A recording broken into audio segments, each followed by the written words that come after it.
இந்த நாளிலும் கூட கர்த்தருடைய வார்த்தையை கேட்கும்படி வந்திருக்கிற உங்களை எல்லாரையும் ஒரு முறை கூட இயேசுவின் நாமத்தில் வாழ்த்துகிறேன். நாம் இந்த இடத்துல இயேசு கிறிஸ்து சிலுவையில் பேசிய 7 வார்த்தைகளிலிருந்து பார்த்து கொண்டிருக்கிறோம். ஏற்கனவே பார்த்தீங்கன்னா நம்ம முதல் வார்த்தை 2வது வார்த்தையை பார்த்துட்டோம். இந்த நாளிலே இயேசு கிறிஸ்து சிலுவையில் பேசிய 3வது வார்த்தைக்கு நேரம் எடுத்துக்கொள்ளுங்கள். இயேசு சிலுவையில் பேசிய 3வது வார்த்தை யோவான் 19வது அதிகாரம் 25வது வசனம், 26, 27 3 வசனங்களிலே இருக்கிறது. யோவான் 19வது அதிகாரம் எடுத்துக்கொள்ளுங்கள். ஓகே, நான் வாசிக்கிறேன், என்னோடு கூட தொடர்ந்து வாங்க. இயேசுவின் சிலுவையின் அருகே அவருடைய தாயும் அவருடைய தாயின் சகோதரி கிளையொப்பா மரியாளும் மகதலேனா மரியாளும் நின்று கொண்டிருந்தார்கள். அப்பொழுது இயேசு தம்முடைய தாயையும் அருகே நின்ற தமக்கு அன்பாயிருந்த சீஷனையும் கண்டு தம்முடைய தாயை நோக்கி, ஸ்திரீயே, அதோ உன் மகன் என்றார். பின்பு அந்த சீஷனை நோக்கி, அதோ உன் தாய் என்றார். அந்நேரம் முதல் அந்த சீஷன் அவளை தன்னிடமாய் ஏற்றுக்கொண்டான். ஆமேன், அல்லேலூயா. இயேசு சிலுவையில் முதல் வார்த்தை பேசும்பொழுது அங்கேயும் 3 பேரை பார்க்கிறோம். முதல் வார்த்தையில் 3 பேர் பார்த்தோம். ஒன்று, பிதாவே இவர்களுக்கு மன்னியும் என்று பிதா, மன்னிக்கிற இயேசு கிறிஸ்து, மன்னிப்படைகிற மக்கள். 2வது வார்த்தை பேசும்போது 2 கள்ளர்கள், 2 குற்றவாளிகள், இயேசு. 3 பேர் பார்த்தோம். இன்றைக்கு இந்த 3வது வார்த்தையிலையும் பார்த்தீங்கன்னா 3 பேர் இருக்கிறாங்க. ஒன்று இயேசுவின் தாயாகிய மரியாள், இன்னொன்று இயேசுவின் சீடனாகிய யோவான், 3வது பேசுகிற இயேசு. அல்லேலூயா. சரி, இப்போது இந்த இடத்துல பார்த்தீங்கன்னா இயேசு சிலுவையில் தொங்கி கொண்டிருக்கிறார். எல்லாம் இங்கே கொஞ்சம் வந்துடணும். இயேசு இன்னைக்கு தொங்கல, இனியும் தொங்க போகிறது கிடையாது. ஆமேன். 2000 ஆண்டுகளுக்கு முன்பு ஒரே ஒரு முறை, நல்லா கவனிங்க, 2000 ஆண்டுகளுக்கு ஒரே ஒரு முறை தான் தொங்கினார். ஆனால் இன்னைக்கு மக்கள் வருஷம் வருஷம் இயேசு சிலுவையில் தொங்க விட்டுக்கிறாங்க. இயேசு சிலுவையில் தொங்கினார்ன்றத இவங்க தொங்கிலாம் கூட காட்டுறாங்க. யாருக்கு லாபம்? யாருக்கு லாபம்? ஒன்று தெரியுங்களா? ரட்சிப்புன்றது நம்ம ட்ராமா போட்டு சினிமா நடித்து கொண்டு வர முடியாதுங்க. ரட்சிப்புன்றது எப்படி வரும் தெரியுங்களா? ஒரு மனுஷனோடு பரிசுத்த ஆவியானவர் இடைப்படும் பொழுது அந்த மனுஷனுக்குள்ள ரட்சிப்பு வேலை செய்ய ஆரம்பிக்கிறது. ரட்சிப்பு எப்படி வரும்? ஒரு மனுஷனை ஆண்டவர் தெரிந்து கொள்ளும் பொழுது அவனை பரலோக ராஜ்யத்துக்கு தகுதி உள்ளவனாய் மாற்றணும்.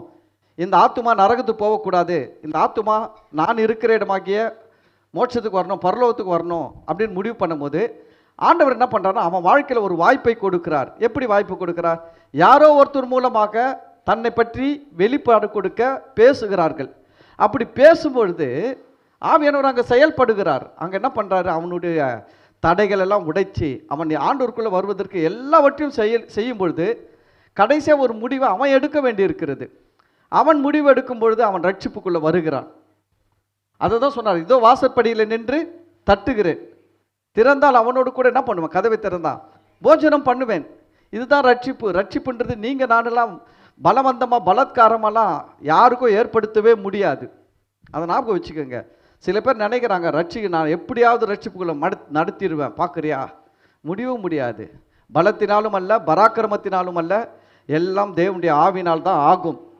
நம்மளால் ஜெபிக்கணும், நம்ம ஜெபிக்கணும் அவங்களுக்காக. என்ன ஜெபிக்கணும்?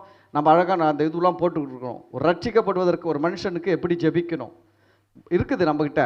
நீங்கள் அதெல்லாம் வச்சு கரெக்டாக ஜெபம் பண்ணிங்கன்னா ரட்சிக்கப்படாத ஆளெல்லாம் கண்டிப்பாக ரட்சிக்கப்பட்டு தான் தீருவாங்க, வேறு வழியே கிடையாது. ஆனால் நீங்கள் கரெக்டாக அதை ஒழுங்காக ஜெபிக்கணும் வச்சு. அதுதான் நம்மக்கிட்ட. சரி, அப்போது இது தெரியாமல் சில பேர் என்ன பண்ணிடுறாங்கன்னா இயேசுவை பற்றி சிலுவையில் தொங்குற மாதிரிலாம் சீன்லாம் காட்டுறாங்க. நான் சொல்கிறேன், அதெல்லாம் ஒன்றுமே வேணாங்க. வார்த்தையை பேசுங்கள். நீங்கள் யாருக்கிட்ட இயேசுவை பற்றி சொல்லணும்னு நினச்சாலும் வசனத்தை பேசுங்க. வசனம் தான் ஜீவனாயும் ஆவியாயும் இருக்கிறது. வசனம் தான் உயிர்ப்பிக்கக்கூடியதாக இருக்கிறது. நம்ம பேசுகிற வார்த்தைகள்லாம் ஒன்றும் ஜீவனாக இருக்காது. ஆனால் இயேசு சொன்ன வார்த்தைகள் ஜீவனாக இருக்குது. அதை பேசுங்க. அந்த வசனத்தை நீங்கள் சொன்னாலுமே வசனம் வேலை செய்யும். அல்லேலூயா. சரி, ஓகே. இயேசு ஒரே ஒரு முறை தான் சிலுவையில் 2000 வருஷத்துக்கு முன்னாடி தொங்கினார். அவர் தொங்கும்போது அந்த இடத்துல பாருங்கள், இயேசு மேலே சிலுவையில் தொங்கி கொண்டிருக்கிறார். கீழே நிறைய கூட்டங்கள் நிற்கிறது. ஆனால் பைபிள் இந்த இடத்துல 3வது வார்த்தை பேசுகிற இடத்துல 3 பேரை அந்த என்னென்ன காட்டு பாருங்க. ஃபஸ்ட்டு 3 பேர் 3 மரியாள்களை பேசுகிறது. ஃபஸ்ட்டில் 3 மரியாள் பாருங்க. இயேசுவின் சிலுவையின் அருகே அவருடைய தாயுடைய பேர் என்ன? மரியாள், ஒரு மரியாள். அவருடைய தாயின் சகோதரி கிளையோப்பா மரியாள். 3வது மகதலேனா மரியாள். 3 மரியாள் நின்றுன்னு இருக்கிறாங்க. மரியாள்னு பேர் வச்சவங்கள இயேசுனாருக்கு தாயாயிட முடியாது. அல்லேலூயா. மேரி, இங்கிலீஷில் வந்து மேரி, தமிழில் மரியாள், இங்கிலீஷில் மேரி. 3 மேரி நிற்கிறாங்க. ஆனால் ஒரு மேரிக்கு தான் அழைப்பு வருது. ஒரு மேரி கூட தான் கர்த்தர் பேசுகிறார். அல்லேலூயா. ஏன் அந்த ஒரு மேரி கிட்ட பேசினார் தெரியுங்களா? 3 மேரியை விட இந்த மேரிக்கு தான் தன்னுடைய மகன் என்கிற பெரிய பாரம். சிலுவையில் தொங்கி கொண்டு இருக்குது என் மகன். அந்த 2 மேரிக்கு வந்து அந்த பாரம் இல்லை. தெரியுங்களா? எப்பவுமே ஒரு குழந்தை மேலே பாசம் சித்தி இருக்கலாம், சித்தப்பா இருக்கலாம், பெரியம்மா காட்டலாம், 3 பெரியம்மா இருக்கலாம், 3 சின்னம்மா இருக்கலாம். புரியுதுங்களா? ஆனால் அம்மா மாதிரி பாசத்தை காட்டவும் முடியாது. அதுதான் உண்மையான பாசம். தாய் பாசம் தான் உண்மையான பாசம். பாருங்கள், அங்கே 3 மரியாள் இருந்தாலும் அங்கே உண்மையான அன்பு இயேசுவின் தாயாகிய மரியாள் கிட்ட தான் இருக்குது. நான் இதை பார்க்கும்போது பாருங்கள், எவ்வளோ வேதனையாக இருக்கும். நிறைய காரியங்கள் இயேசு சிலுவையில் அரைஞ்சிட்டாங்க, எல்லாம் அழுதுன்னு இருக்கிறாங்க. எவ்வளோ வேதனையாக இருந்திருக்கும். அதாவது ஒரு தாய் எதிர்க்க ஒரு மகனை கொல்றது பார்க்குறது எவ்வளோ கஷ்டம் தெரியுங்களா? ஒரு தாய் கண்ணெதிரே ஒரு மகனை சாகடிக்கிறத பார்க்குறது எவ்வளோ பெரிய கஷ்டம் தெரியுங்களா? அவ்வளோ கஷ்டம். அப்படிப்பட்ட ஒரு சம்பவம் அங்கே நடந்து கொண்டு இருக்கிறது. ஒரு தாய் கண்ணெதிரே, அந்த தாயின் கண்ணெதிரே அவருடைய மகன் சிலுவையில் அறையப்பட்டு தொங்கி கொண்டிருக்கிறார். எவ்வளோ வேதனையோடு அந்த தாய் இருந்திருப்பாங்க. இதெல்லாம் நான் யோசித்து பார்க்குறேன். 3 மரியாள் இருந்தாங்க. அதுக்கப்புறம் பார்த்தீங்கன்னா, அப்பொழுது இயேசு தம்முடைய தாயையும் அருகே நின்ற தமக்கு அன்பாயிருந்த சீஷனையும் கண்டு தம்முடைய தாயை நோக்கி, ஸ்திரியே அதோ உன் மகன் என்றார். பின்பு அந்த சீஷனை நோக்கி, அதோ உன் தாய் என்றார். அந்நேரம் முதல் அந்த சீஷன் அவளை தன்னிடமாய் ஏற்றுக்கொண்டான். ஒன்று தெரியுங்களா? மரியாளுக்கு இயேசு பிறந்த பிறகு கிட்டத்தட்ட 4-5 பிள்ளைகள் பிறந்து இருக்கிறாங்க மரியாளுக்கு. இயேசுவுக்கு பிற்பாடு குழந்தைகள் பிறந்து இருக்கிறாங்க. ஆனால் ரோமன் கத்தோலிக்கர்கள் ஒத்துக்க மாட்டாங்க. ரோமர் கத்தோலிக்கர்கள் ஆர்சி என்ன பண்ண மாட்டாங்க? ஒத்துக்கவும் மாட்டாங்க. பைபிள்லேயே எழுதியிருந்தா கூட ஒத்துக்க மாட்டாங்க. அது ஒரு கூட்டம். அது அப்படி தான். பைபிள்லே எழுதியிருந்தா கூட நாங்கள் ஒத்துக்க மாட்டோம். அது அப்படி தான் போவோம். ஒன்றுமே பண்ண முடியாது. ஆனால் நம்ம எப்பவுமே நான் என்ன சொல்கிறேன், நமக்கு எல்லாமே அளவுக்கோலே எது தெரியுங்களா? பைபிள் தான், தேவனுடைய வார்த்தை தான், வசனம் தான். அல்லேலூயா. பாருங்க, அப்போது இந்த இடத்துல பார்த்தீங்கன்னா இயேசுவை முதல்ல நான் இயேசுவை உங்ககிட்ட காட்ட விரும்புகிறேன். முதல்ல இயேசு பார்த்தீங்கன்னா என்ன பண்ணுறாருன்னா, 26வது வசனம், அப்பொழுது இயேசு தம்முடைய தாயையும் அருகே நின்ற தமக்கு அன்பாயிருந்த சீஷனையும் கண்டு. அதில் பார்த்தீங்கன்னா மரியாளை இயேசு காண்கிறார்னா என்ன? இவ்வளோ நேரம் பார்க்காம இருந்தாரா? அவருக்கு எல்லாமே தெரியும். பார்க்குறாருனா என்ன அர்த்தம்னா, நார்மலாக பார்க்கறத விட அதையும் தாண்டி அந்த உள்ளத்தின் வேதனையை பார்க்கிறார். அதுதான். சில பேர் சொல்லுவாங்க தெரியுங்களா, நான் பார்த்துக்கிறேன்னா என்ன அர்த்தம்? பார்த்துக்கினே இருக்கிறேன் இல்லை, உனக்கு என்ன செய்யணுமோ நான் செய்கிறேன். அதுதான். அங்கே பாருங்கள், இயேசு கண்டார், மரியாளை கண்டார். மரியாள்கிட்ட இயேசு பார்க்கும்போது இயேசு குறித்து, தேவனை குறித்து இந்த வேதம் சொல்லுது, தேவன் காண்கிற தேவன். தேவனுக்கு ஒரு பேர் இருக்குது, எல்ரோயி. எல்ரோயினா அவர் என்னை காண்கின்ற தேவன். அல்லேலூயா. நான் சொல்கிறேன், இந்த உலகத்தில் ஒரு தெய்வம் இருக்கிறாரு, அவர் ஜீவனுள்ள தேவன். ஆமாம், எந்த மனுஷனும் அந்த தெய்வத்துக்கு கண்ணு வரைய வேண்டிய அவசியம் கிடையவே கிடையாது. ஏற்கனவே அவர் கண்ணு இருக்குது, அவர் பார்ப்பார். அல்லேலூயா. அவருக்கு கண்ணு வரைய வேண்டிய அவசியமே கிடையாது. ஆனால் இன்னைக்கு உலகம் முழுவதும் பார்த்தீங்கன்னா நிறைய தெய்வங்கள் இருக்குது. நம்ம இந்தியா மட்டும் கிடையாது, சீனா, ஜப்பான், அமெரிக்கா, ஆப்பிரிக்காலலாம் கூட நிறைய தெய்வங்கள். அவங்களாம் பயங்கரமாக வச்சுருக்கிறாங்க. நம்ம இந்தியாலாம் தோற்றுறோம் ஆப்பிரிக்காவுடைய தெய்வங்கிட்ட. நம்ம இந்தியா வந்து ஆப்பிரிக்கர்களுக்கு கூட இந்த பில்லி சூனியம் மாந்திரிக செய்வினை பண்ணுறதுலாம் கிட்டே நிற்க முடியாது. வேர்ல்டிலே பவர்ஃபுல் மந்திரவாதிகளாம் எங்கே இருக்கிறாங்க தெரியுங்களா? ஆப்பிரிக்காவில் இருக்கிறான். ஆனால் நான் சொல்கிறேன், எல்லா தெய்வங்களுக்கும் மனுஷன் தான் கண்ணு வரைவான்.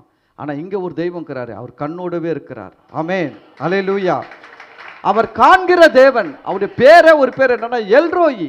எல்ரோயினா நீர் என்னை காண்கிற தேவன். மரியாள் கிட்ட என்னத்தை பார்த்தாரு? கீழே மேலே தொங்குறார் இயேசு, கீழே மரியாள் நிற்கிறாங்க. மரியாள் கிட்ட என்ன பார்த்தா தெரியுங்களா இயேசு? அந்த தாயின் உணர்வு. மரியாள் கிட்ட என்ன இருக்குது? அந்த பாசத்தை பார்க்குறாரு. கீழே எல்லாரும் தான் நிற்கிறாங்க. ஆனால் எல்லாரும் தான் இயேசுவை நேசிக்கிறாங்க. ஆனால் எல்லாரையும் விட அதிகமான பாசம் அதிகமான அன்பு யாருக்கிட்ட இருக்குது தெரியுமா? மரியாள் கிட்ட தாங்க இருக்குது. தாய் பாசம்.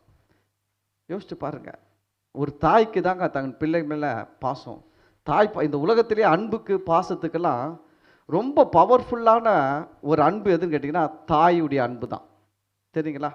நிறைய பேர் பாருங்கள், அன்பை பாசத்தெல்லாம் ஒரு உதாரணம் காட்டணுன்னா, ஒரு படம் எடுக்கணுன்னா கூட எதை வச்சு எடுப்பாங்க?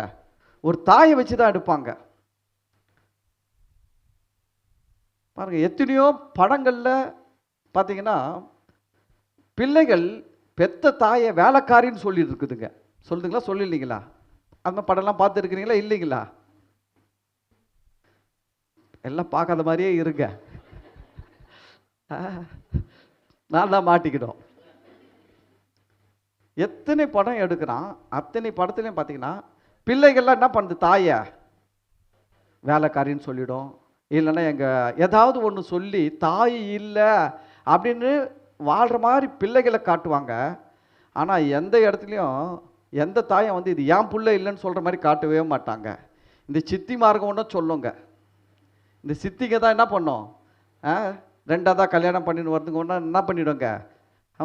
முன்னாடி இருந்த மனைவியுடைய பிள்ளைகளை ஏன் பிள்ளைங்க இல்லை இதுங்க அப்படின்னு சொல்லிட முடியாது. பெத்த தாய் ஒரு நாளும் தன்னுடைய பிள்ளையை தன் பிள்ளை என்று மறுதளிக்கவே மாட்டாங்க. ஆனால் எத்தனையோ பிள்ளைகள் தாயை மறுதளிக்குதுங்க. புரியுதுங்களா? ஏன்னா அந்த தாய்க்கு பிள்ளைகள் மேலே அன்பு என்னதான் இருந்தாலும் தாயுடைய அன்பு தகப்பன் அன்புன்னு வச்சிங்கன்னா தாயுடைய அன்பு தான் பெருசு. ஆமென். 100 தான் தகப்பனுடைய அன்பு பாஸ் ஆகும். தாய் பாசத்தை விட தகப்பன் பாசம் 100 தான் பாஸ் ஆகும். 99 எது தான் பாஸ் ஆகும்னா தாய் பாசம் தான் பாஸ் ஆகிடும். ஆமென். ஆமாம், தாயுடைய அன்பு ஏன் தெரியுங்களா? அந்த தாய் தன்னுடைய கருவில 10 மாதம் சுமந்து இருக்கிறார். தகப்பன் சுமக்கலைங்க. ஒருவேளை தகப்பனையும் ஒரு 5 மாதம் சுமக்க வச்சா ஈக்குவல் அன்பு வரலாம். ஆனால் கடவுள் என்ன பண்ணிட்டாரு? தாய்க்கு தான் சுமக்கிற ஒரு கிருபையை கொடுத்துட்டாரு. அதுதான் சொல்லுவாங்க பாருங்க, ரொம்ப பலசாலிகள் ஆண்களோட பெண்கள் தான். ஏன்னா ஒரு குழந்தைய பெத்தெடுக்கிறதுக்கு இருக்கிற தைரியம் பலன் மாதிரி இந்த உலகத்தில் வேற எதுவுமே கிடையாது. தெரியுங்களா? அதனால் பலசாலிகள். நம்ம சொல்கிறோம் பலவீனமான பாண்டம் இல்லைங்க, பலமான பாண்டம். அது பலவீனமாக இருக்கிற மாதிரி இருக்குது. சொல்லி வச்சிருக்கிறாங்க. அப்படி நீனா ஒரு பொம்பளை தானே, உன்னால் என்ன செய்ய முடியும், சும்மா இரு சொல்லி அப்படி என்ன பண்ணி வச்சிருக்கிறாங்க? ஒரு ஃப்ரேம் போட்டு வச்சுக்கிறாங்க. ஃப்ரேமை உடச்சிட்டு வெளியில் வந்தாங்கன்னா வேற மாதிரி இருப்பாங்க. ஆம்பளைங்க என்ன பண்ணி வச்சுக்கிறாங்க? ஃப்ரேம் போட்டு வச்சுக்கிறாங்க. நீனா ஒரு பொம்பளை, நீனா சாதிச்சிருவியா, நீனா செஞ்சிருவியா, நீனா மேலே வந்துடுவியா, அதெல்லாம் முடியாதுன்ட்டு. ஆனால் அவங்க கையில் நிறைய பேர் வந்துட்டாங்க. இந்திரா காந்தியே அப்போ வந்துட்டாங்க. இந்திரா காந்தி மாதிரி ஒரு பயங்கரமான கொடுங்கோல் ஆட்சியாளர் நீங்கள் பார்க்கவே முடியாது. பயங்கர ரஃப் அண்ட் டஃப்பு. ஆம்பளைங்க கூட முடிவெடுக்க பயந்தாங்கங்க. தேசத்தில் சில காரியங்களை செய்ய ஜென்ஸுங்க கூட பயந்தாங்க. ஆனால் அந்த அம்மா லேடியாக நின்று செஞ்சாங்க. பொறுத்துக்க முடியாமதான் சுட்டுட்டாங்க. ஆமாம், கலைஞர் ஆட்சியை டிஸ்மிஸ் பண்ணாங்க. எல்லாரும் ஆட்சியை டிஸ்மிஸ் பண்ணாங்கங்க. அவங்க சும்மா கிடையாது, அவ்வளோ தைரியம். 144 எடுத்துன்னு வந்து போட்டாங்க. 144 போட்டால் என்ன? ஆமாம், ஆட்சியை கவிழ்த்துட்டோம்னா பெரிய கலவரம் வரும் அப்படின்னா தெரியும். சட்டம் போட்டு செஞ்சாங்க. சரி, ஓகே. பெண்கள் பாசத்தில் தாய் தாங்க சூப்பரு. ஆனால் இந்த இடத்துல பாருங்க, இயேசு சிலுவையில் தொங்குறாரு. ஆனால் கீழே ஒரு அம்மா தாய், 10 மாதம் சுமந்த பெண் தாய் அந்த பாசத்தலோடு துடிக்கிறாங்க. இயேசு சிலுவையில் தொங்குறார். ஆனால் இயேசுக்கு உண்மையில் அந்த நேரத்தில் வந்து இயேசு வந்து தாய் பாசத்தில் நிரம்பி இருக்கிறான்னு நான் சொல்ல மாட்டேன். இயேசு அந்த நேரத்தில் எதில் நிரம்பி இருக்கிறான்னு, அவருடைய உணர்வுலாம் எதில் இருக்குதுன்னா மனுக்குலத்தின் ரட்சிப்பை நோக்கி இருக்கிறது. அவருடைய எண்ணம், ஏக்கம், உணர்வுலாம் மனுஷர்கள் ரட்சிக்கப்படுவதற்காக என் சரீரத்தில் இருக்கிற கடைசி சொட்டு ரத்தமும் நான் சிந்த வேண்டும், நான் இப்படி பாடப்பட வேண்டும், நான் மரிக்க வேண்டும், நான் இதை எப்படி நிறைவேற்றப் போகிறேன், அந்த ஒரு உணர்வுல இயேசுடைய உணர்வு இருக்குது. ஆனால் கீழே வேற ஒரு உணர்வு. அந்த உணர்வு என்னன்னா, ஐயோ என் பிள்ளைய சிலுவையில் தொங்க விட்டுட்டாங்களே, ஐயோ என் பிள்ளைய எப்படி அடிச்சிருக்கிறாங்க, ஐயோ என் பிள்ளைக்கு என்ன கஷ்டமோ, என் பிள்ளைக்கு என்ன வேதனையோ அப்படின்ட்டு துடிக்கிற தாய் பாசம் கீழே ஒன்று இருக்குது. ஆனால் இயேசுவுக்கு அந்த தாய் பாசம் இல்லை. இந்த அம்மாவுக்கு தாய் பாசம் மகன் மேலே இருக்குது, துடிக்குது. ஆனால் இயேசு வந்து மனுஷனாக வந்தாலும் அவர் கடவுள். அவர் எதுக்காக வந்தார், இந்த உலகத்துக்கு எதுக்குங்க வந்தார்? அவர் வந்து ஒரு ராஜ குடும்பத்தில் பிறந்து 4 பொண்ணை கல்யாணம் பண்ணி ஒரே ஜகபகான்னு வாழ்ந்துட்டு போயிருக்கலாம். அதுக்காக வரல அவரு. இல்லை வேற ஏதாவது குடும்பத்தில் பிறந்து எதனா செஞ்சுட்டு அப்படின்ட்டு போய் சேர்ந்துருக்கலாம். அதுக்காக வரல. இயேசு வந்ததுக்கு ஒரே ஒரு நோக்கம். ஏன் கன்னி வயிற்றில் பிறந்தாரு?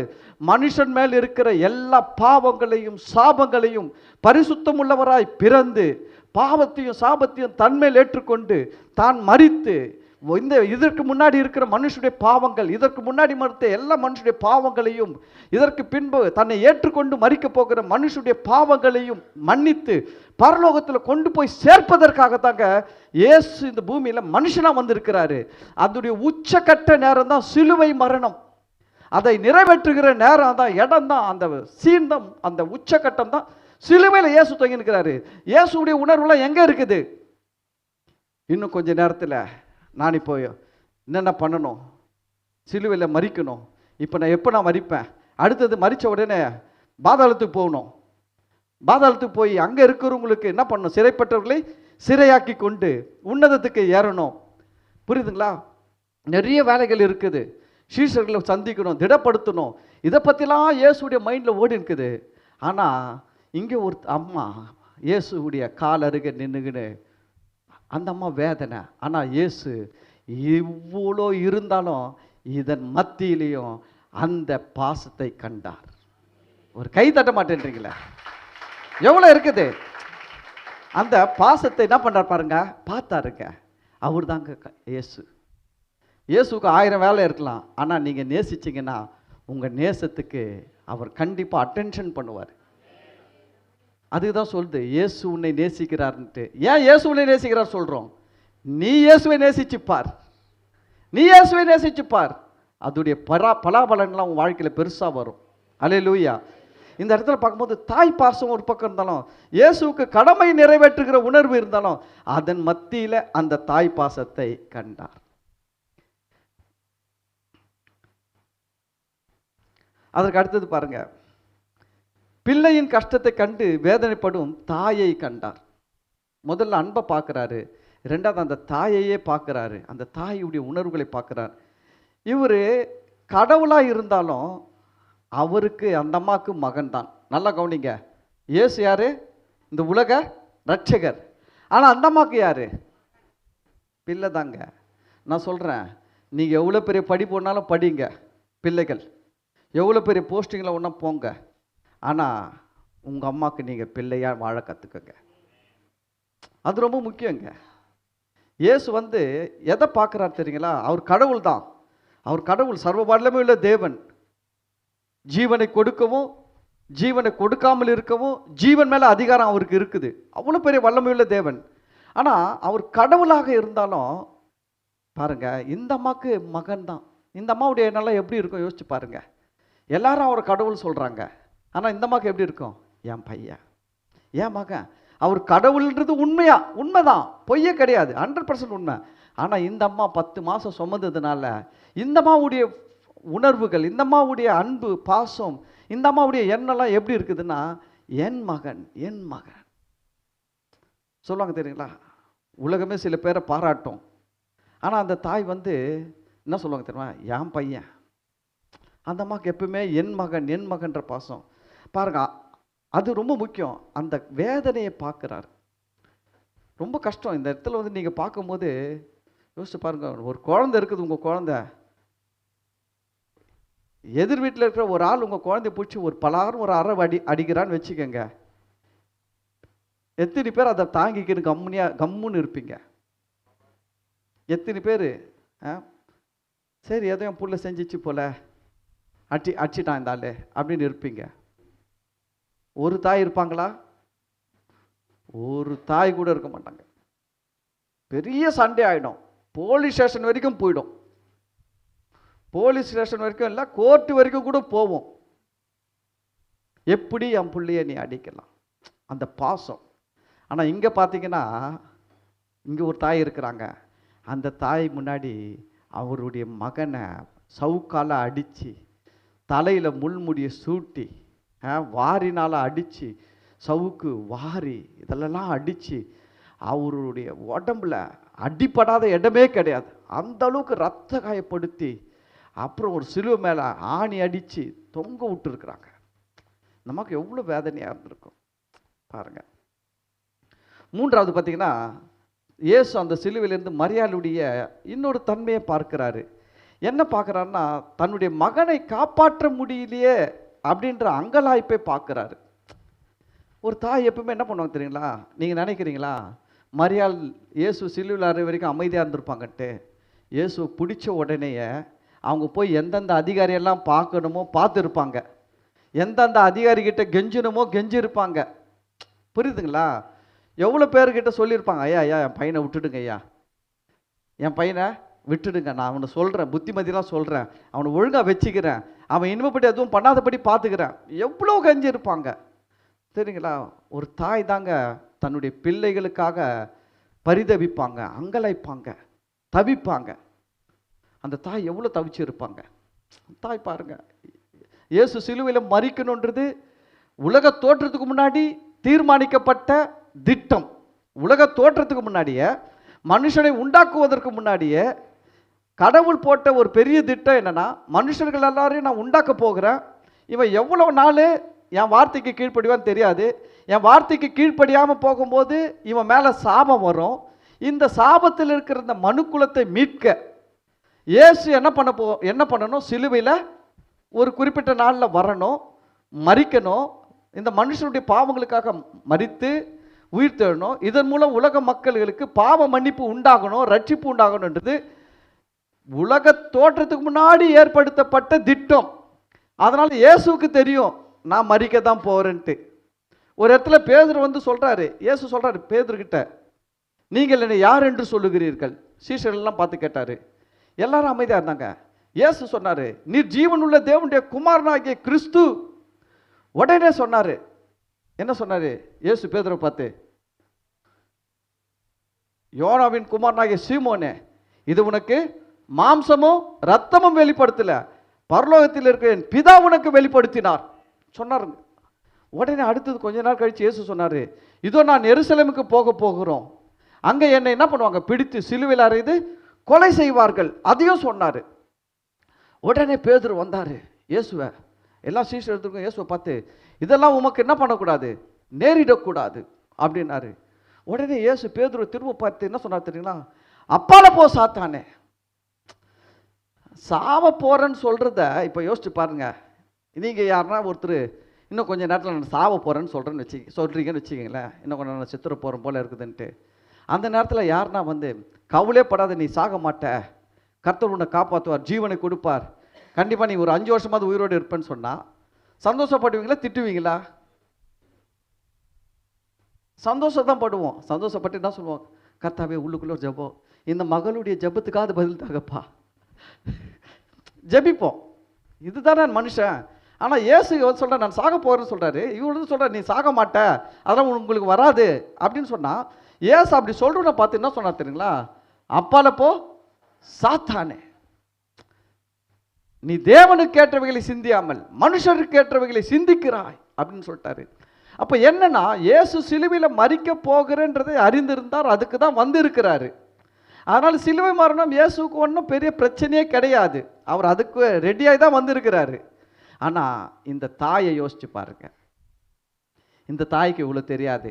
இந்த தாய் எங்கெங்கெல்லாம் போய் கெஞ்சி இருப்பாங்க, காப்பாற்ற முடிஞ்சுதா கடைசியில்?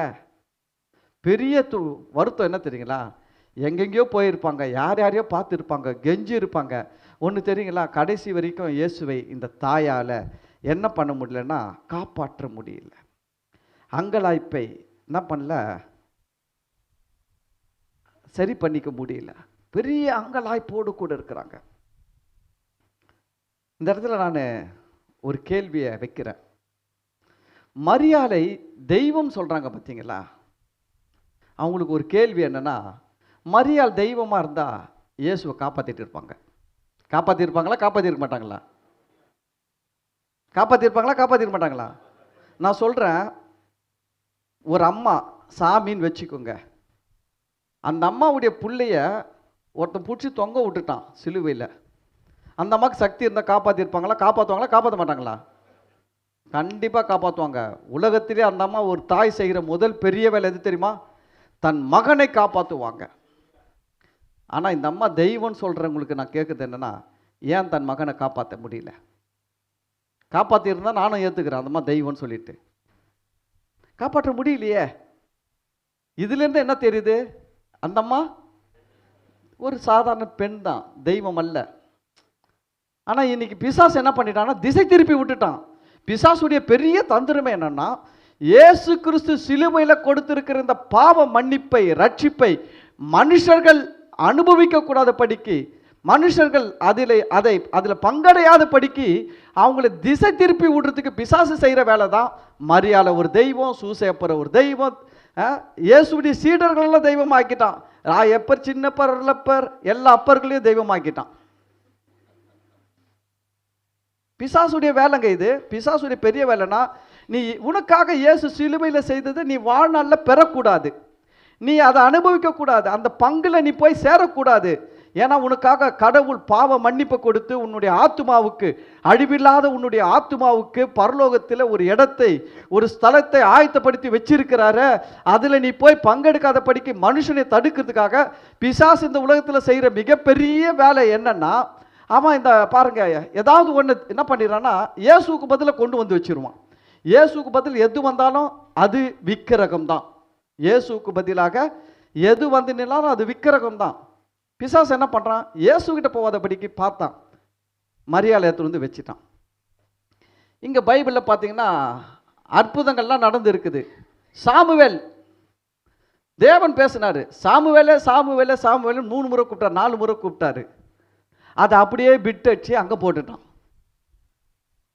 அந்த அம்மா இருக்கும் போது எந்த சாமுவேலோ கூப்பிடல, நேரில் உயிரோடு இருந்தாங்க. அவங்க மரியாதை உயிரோடு இருந்தாங்க. எந்த சாமுவேலும் சப்பானி சாமுவேலும் கூப்பிடல, எந்த சப்பானி சாமுவேலையும் மரியாள் குணமாக்கல. செத்தப்பேர் எப்படி ஆக்கிட்டாங்க? இதுதான் பிசாசுடைய கதை, இதுதான் பிசாசின் வேதம். பிசாசு என்ன பண்ணுறான்னா, பைபிள் வசனங்களில் இருக்கிறத காப்பி அடித்து அதே போல் ஒரு தெய்வம் செஞ்ச மாதிரி காட்டுவான். காட்டி இயேசு செஞ்ச மாதிரியே சில தெய்வங்களை வச்சு உருவாக்கி, இயேசு தான் செஞ்சாரா இதை, இந்த தெய்வம் கூட செஞ்சுது, இயேசு தான் இப்படி செஞ்சாரா, இந்த ஊரில் இந்த தெய்வம் செஞ்சதுன்னு சொல்லி காப்பி ஜெராக்ஸ் பண்ணி காட்டி மக்கள்களை திசை திருப்பி, மக்கள் இயேசு கொடுத்திருக்கிற இந்த விலையேறப்பட்ட ரட்சிப்பு, மோட்ச பாக்கியத்தை, பரலோக பாக்கியத்தை பெற்றுக்கொள்ளாமல் நரகத்தில் போய் சாகணுன்றதுக்காக பிசாசு செய்கிற தந்திரமான வேலை தான் இது. யோசிச்சு பாருங்க, மரியாள் உயிரோடு இருந்தாங்க, எந்த சப்பானியை நடக்க வைக்கல, எந்த குருடனையும் பார்க்க வைக்கல. ஆனால் அந்த மலை செத்து பல வருஷம், 100 1000 கிட்டத்தட்ட 1000 1500 வருஷம் கழித்து கதை விட்டானுங்க. அந்த அம்மா செத்த பிறகு கதைலாம் எழுதுறானுங்க, பல 100 வருஷம்லாம் கழித்து கதை எழுதுறானுங்க. எங்கேயோ ஒரு குருடா இது சப்பானி கிட்ட வந்து இந்த அம்மா அப்படியே வெங்கின்னு வந்து நிற்பாங்க. சாமுவேலுன்னு கூப்பிட்டு அவர் சப்பானி எழுந்து நடக்கிற மாதிரிலாம் இதெல்லாம் நான் பார்த்துட்டு தான் வந்துக்கிறேன். ஏன்னா நான் அங்கே தான் இருந்திருந்தேன், இது முன்னாடி அங்கே தான் குப்பை கொட்டினேன். அதனால் எனக்கு தெரியும் அங்கே என்ன குப்பை கொட்டுவாங்கன்ட்டு. அங்கே குப்பை கொட்டிட்டு தான் இங்கே வந்திருக்கிறேன். நான் என்ன சொல்கிறேன், இந்த அம்மா உயிரோடு இருந்தப்போ ஒரு அற்புதம் செஞ்சாங்களா? ஒரு சப்பானியை நடக்க வச்சாங்களா? நீங்கள் ஆர்சி பைபிள்லேயே காட்டுங்கய்யா. நீங்கள் ஆர்சி பைபிள்லேயே மரியாள் உயிரோடு இருக்கும்போது ஒரு சப்பானியை நடக்க வச்சாங்கன்னு காட்டுங்க. நான் பெந்த கோஸ்டலேருந்து ஆர்சிக்கு வந்துடுறேன், சவால் விட்டு சொல்கிறேன். முடியவே முடியாது. எந்த ஆர்சி பைபிள்லையும் மரியாள் வந்து சப்பானியை நடக்க வச்சாங்க, குருடனுக்கு பார்வை கொடுத்தாங்க, குஷ்டரோகியை சுகமாக்குனாங்க, அப்பெல்லாம் செஞ்சுதான் இல்லவே இல்லை, செய்யவும் முடியாது. தெரியுதுங்களா? அப்படி முடியும்னா முதல்ல அந்த அம்மா செஞ்சிருக்கிற மிகப்பெரிய வேலை என்ன தெரியுங்களா? இயேசுவை சிலுவையிலிருந்து காப்பாற்றி இருப்பாங்க. ஏன்னா அந்த அம்மாவுக்கு தான் அங்கே இருக்கிற எல்லாரை விட பெரிய வேதனை யார் அனுபவிக்கிறதுனா அந்த அம்மா தான். பெரிய கஷ்டத்தை யார் அனுபவிக்கிறதுனா அந்த அம்மா தான். எல்லாத்த விட இயேசு மேலே அதிக பாசமாக இருந்தவங்க யாருன்னு கேட்டிங்கன்னா மரியாள் தான். ஏன்னா 10 மாதம் கர்ப்பத்தில் சுமந்து இருக்கிறாங்க. இயேசு குழந்தையா இருக்கும்போது அவர் தூக்கி நடந்து இருக்கிறாங்க. இயேசு குழந்தையா இருக்கும்போது குளிப்பாட்டி இருக்கிறாங்க. இயேசு குழந்தையா இருக்கும்போது நல்ல துணியை போட்டு என்ன பண்ணியிருக்கிறாங்க, அதை பார்த்து ரசிச்சு இருக்கிறாங்க. அதிக அன்பு அதிக பாசம் நிறைந்த ஒரு தாய் நிற்கிறாங்க அங்க. ஆனால் காப்பாற்ற முடியல. ஏன்னா மரியாள் தெய்வம் அல்ல.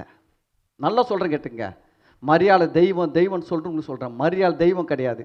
பிசாசுடைய தந்திரம் மரியாளை தெய்வமாக்கிட்டான், சூசேப்பரை தெய்வமாக்கிட்டான், சீஷர்களை தெய்வமாக்கிட்டான், தேவ தூதர்களை தெய்வமாக்கிட்டான். இது பத்தாததுக்கு யானையை தெய்வமாக்கிட்டான், புலியை தெய்வமாக்கிட்டான். ஒன்றுத்தையும் விடலங்க. மேலே பறக்கிற கழுகு பருந்து காக்கா முதற்கொண்டு எல்லாம் தெய்வம். பூமியில் பார்க்குற சிங்கம் புலி மனுஷன் எல்லாரையும் தெய்வம். மரம் செடி கொடி எல்லாம் தெய்வம். சூரியன் சந்திரன் எல்லாத்தையும் தெய்வமாக்கிட்டு விட்டான்.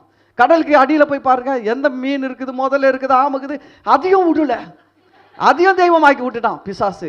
நீ எதனா கும்பிட்டுன்னு போ, ஆனால் எங்கே மட்டும் வராத, இந்த இயேசுக்கிட்ட மட்டும் வந்துடாத. ஏன்னா நீ இயேசுவை வந்தங்கன்னா உன் பாவம் மன்னிக்கப்படும், உன் குடும்பம் நல்லா இருக்கும், உன் சந்ததி நல்லா இருக்கும், உன்னுடைய ஆத்துமாவை நல்லா இருக்கும். அதனால இங்கே வராதன்றதுக்காக செஞ்சு விட்டாங்க.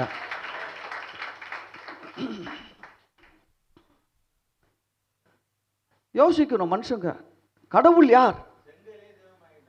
அது எல்லாமே அது அவர் பெரியார் சொன்னார். என்ன சொன்னார் தெரியுங்களா? இன்னும் கொஞ்ச நாளில் இந்த மயில் கல்லெல்லாம் கூட சாமி ஆக்கிடுவான்ட்டு. இந்த ரோட்டில் பார்த்தீங்கன்னா சைடில் மயில் கல் வச்சுருப்பாங்க, பார்த்துருக்குறீங்களா? இத்தனை கிலோமீட்டரில் தாம்பரம் வரும்ன்ட்டு ஒரு கல் வச்சுருப்பான். அதை தான் சொன்னார் பெரியார். இன்னும் கொஞ்ச நாள் விட்டு அதுக்கும் சாமி ஆக்கிடுவோம், அப்புறம் நம்ம ஊருக்கு போக முடியாது எங்கேயோ. மனுஷங்க அப்படி போயிருக்கிறான். அது காரணம் மனுஷங்க இல்லைங்க, பிசாசு. பாருங்க வசனம் சொல்லுது, அவர்கள் ஞானிகள் என்று பெயர் பெற்றிருந்தோம் பைத்தியக்காரர்களாகி. அவர்கள் ஞானிகள் என்ன பண்ணியிருக்காங்களா? பேர் பெற்றிருக்கிறாங்க.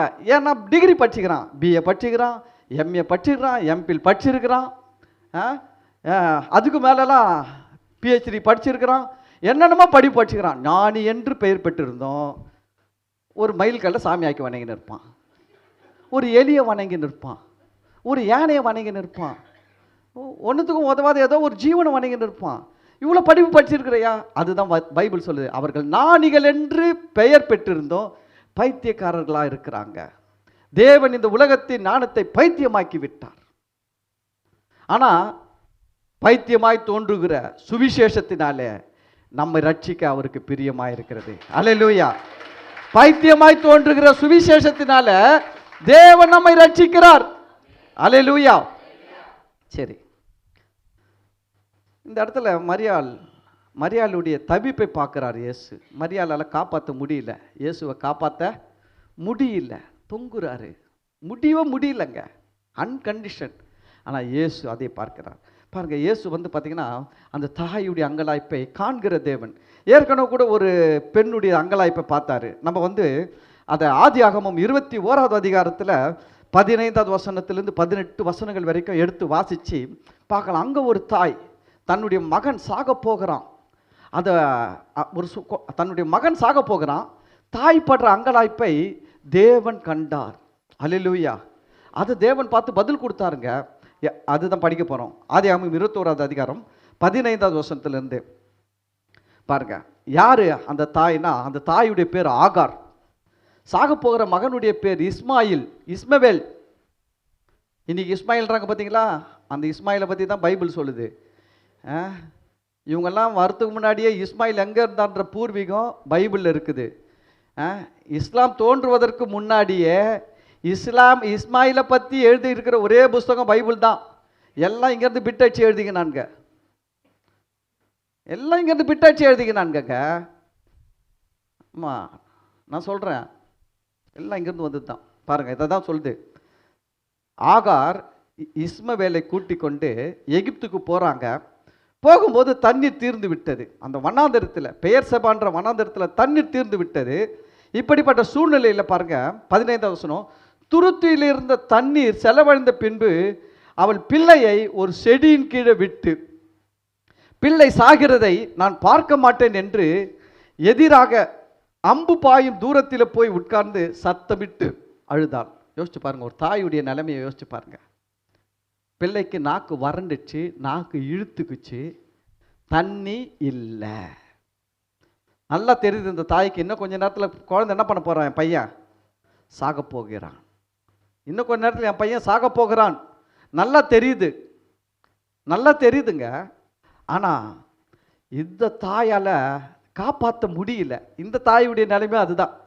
என்ன பண்ண முடியலன்னா, காப்பாற்ற முடியல, தன் பிள்ளையை காப்பாற்ற முடியல. தன்னால் எவ்வளோ பிரயாசப்படுறாங்களோ பட்டுட்டாங்க, எங்கெங்கேயும் ஓடி இருக்கிறாங்க, தேடுறாங்க, தண்ணியே கண் எதிர்க்க படலை. கடைசியில் அந்த அம்மாவுக்கு தெரிஞ்சு போச்சு, தண்ணி இல்லாத இடத்துல வந்து சிக்கிக்கணும், இன்னும் கொஞ்ச நேரத்தில் என் பையன் சாவ போகிறான். அந்த அம்மா சொல்கிறாங்க, என் பிள்ளை சாகிறதை நான் பார்க்க மாட்டேன், என் பிள்ளை சாகிறதுனால பார்க்க முடியாது, நான் என்ன பண்ண போகிறேன் சொல்லிட்டு கொஞ்சம் தூரமாக போய், ஏன்னா அந்த பக்கத்தில் இருக்கும்போது அந்த பிள்ளையுடைய சத்தம், கதறல், வேதனை தாங்க முடியல தாயால். அந்த அம்மா கொஞ்சம் தூரம் போயிட்டு இந்த சத்தம்லாம் கேட்காம, இந்த வேதனைலாம் இல்லாமல் நான் என் மனசை கல்லாக்கிக்கணும் கொஞ்சம் தூரத்தில் போய் இருக்கிறேன். கொஞ்சம் தூரமாக போய் நின்றுட்டாங்க, முடியல. ஆனால் இப்படிப்பட்ட சூழ்நிலையில் பாருங்க, கர்த்தர் உதவி செய்கிற தேவன், கர்த்தர் காண்கிற தேவன். அதை தான் இந்த அம்மா தான் சொன்னாங்க, இந்த அம்மா தான் சொன்னாங்க எல்ரோஹி அப்படின்ட்டு. எல்ரோஹினா நீர் என்னை காண்கிற தேவன் சொல்லிட்டு தேவனை குறித்து சொன்னது இந்த அம்மா தான், ஆகார் தான். பாருங்க 17 வருஷம், தேவன் பிள்ளையின் சத்தத்தை கேட்டார்.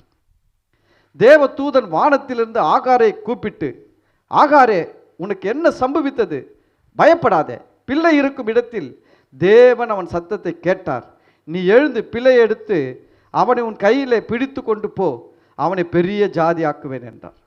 அல்லேலூயா. என்ன தெரியுங்களா, ஆகாருடைய கண்ணை திறந்தாருங்க. பக்கத்திலே ஒரு துறவை ஆகார் கண்டு தண்ணியை பிள்ளைக்கு கொடுத்து, அதுக்கு பிறகு இந்த அம்மா பிள்ளையை காப்பாற்றிட்டாங்க. யோசிச்சு பாருங்க, இவர் காண்கிற தேவன், ஒரு தாயினுடைய அங்கலாய்ப்பை காண்கிற தேவன், ஒரு தாயினுடைய தவிப்பை காண்கிற தேவன்.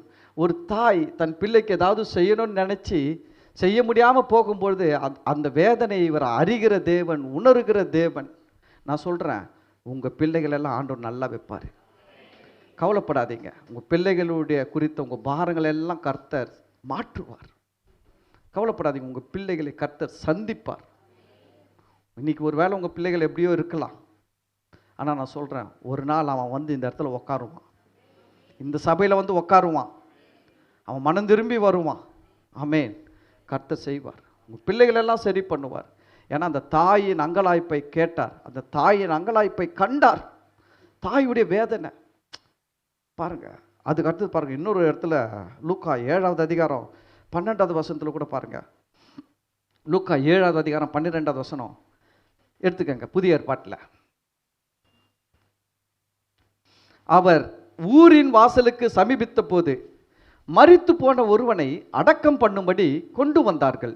அவன் தன் தாய்க்கு ஒரே மகனாயிருந்தான், அவளோ கைப்பெண்ணாய் இருந்தாள். ஊராரில் வெகு ஜனங்கள் அவளுடனே கூட வந்தார்கள். கர்த்தர் அவளை பார்த்து அவள் மேல் மனதுருகி அழாதே என்று சொல்லி கிட்ட வந்து பாடையை தொட்டார். அதை சுமந்தவர்கள் நின்றார்கள். அப்பொழுது அவர், வாலிபனே எழுந்திரு என்று உனக்கு சொல்லுகிறேன் என்றார். மரித்தவன் எழுந்து உட்கார்ந்து பேசத் தொடங்கினான்.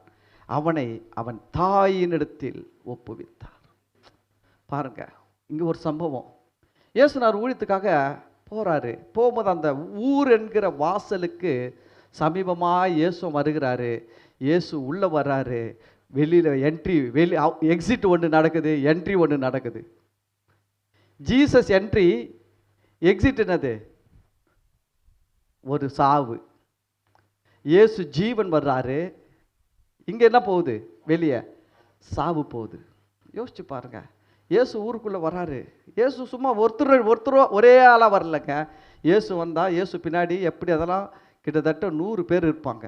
ஒரு கூட்டமே வரும் இயேசு பின்னாடி. ஒரு பெரிய கூட்டம் அங்கேருந்து வருது, உள்ள ஜீவனை கொடுக்க வருது. ஆனால் ஒரு கூட்டம் ஜீவனை இழந்து போய் கொண்டிருக்கிறது. பாருங்க, ஜீவனும் அழிவும் சந்திக்கிறது, ஜீவனும் மரணமும் சந்திக்கிறது. ஆனால் எதுக்கு பவர் அதிகம் தெரியுமா? ஜீவனுக்கு தாங்க பவரு. மரணம் இயேசுவை தொடல, ஜீவன் தான் மரணத்தை தொட்டுச்சு. ரெண்டும் சந்திக்குது. மரணமும் வருது, ஜீவனும் வருது. ரெண்டும் வரும்போது அந்த இடத்துல பாருங்க, வசனம் ரொம்ப அழகாக எழுதியிருக்குது. மரித்து போன ஒருவனை அடக்கம் பண்ணும்படி கொண்டு வந்தார்கள். அவன் தன் தாய்க்கு ஒரே மகன், அவளோ கைம்பெண். கைம்பெண்ணா விதவை. இன்னைக்கு இருக்கிற மாதிரி விதவை கிடையாது அன்னைக்கு. இன்னைக்கு கணவர் செத்துட்டார்னா மனைவி வேற ஒருத்தரை கல்யாணம் பண்ணிக்கலாம். இன்னைக்கு அந்த ஃப்ரீடம்லாம் இருக்குது நாட்டில். ஆனால் அன்னைக்கு அப்படி கிடையாதுங்க. ரொம்ப கொடுமையான காலம். படுபாவிங்க. அதுக்கு பிறகு வேற ஒன்று பண்ணானுங்க. ஒரு ஆள் கணவன் செத்துட்டானா உடன்கட்டை ஏறணும்னு சொல்லி அந்த பாடையிலேயே கீழே வச்சு அந்த உயிரோடு இருக்கிற லேடியை அந்த பாடையில் கீழே வச்சு கட்டி இந்த சவப்பெட்டியை எரிக்கும் போது அதையும் சேர்த்து எரிச்சிடுவானுங்க. ரொம்ப கொடுமை நடந்ததுங்க. இந்த உடன்கட்டை ஏறுதலெல்லாம் நிறுத்தணுங்க யார் தெரியுங்களா? கிறிஸ்தவர்கள் நிறுத்தணுங்க. ராஜாராம் மோகன் ராய் அவரு இவருன்னு 1000 வரலாம், எல்லாருக்கும் பின்னாடி இருந்தவங்க கிறிஸ்தவங்க தான். அதுக்கு முன்னாடி நம்ம நாட்டில் என்ன பண்ணியிருந்தானுங்க? பெரிய மதம், பெரிய சடங்காச்சாரம்லாம் வச்சிருக்கிறான்ல, என்ன பண்ணியிருந்தானுங்க? என்ன பண்ணுவான்னு தெரியல, நல்ல வசதியான ஆளாக இருப்பார். 55 வயசு இருக்கும். 55 வயசில் இருக்கும்போது என்ன பண்ணுவா தெரியுங்களா? 16 வயசு பொண்ணை கல்யாணம் பண்ணுவார், 15 வயசு பொண்ணை கல்யாணம் பண்ணுவார், 65 வயசில் மண்டையை போட்டுருவார். இந்த பொண்ணுக்கு எத்தனை வயசு ஆகும்? 25 வயசு ஆகும். 25 வயசில் வாழ வேண்டிய பொண்ணை உடன்கட்டை ஏறுதல்னு சொல்லி இந்த செத்துப்போன ஆள் கூடவே வச்சு எடுத்துன்னு போய் உயிரோடு இருக்கிற அந்த செத்த ஆளை கொளுத்துறன்னு சொல்லி உயிரோடு இருக்கிற ஆளையும் கொளுத்துனாங்க. உடன்கட்டை ஏறுதல்ன்றது இந்த பைத்தியக்காரனுங்கிறது தான் இந்த நாட்டில் இன்றைக்கும் பெருசாக பேசின்னு இருக்கிறானுங்க.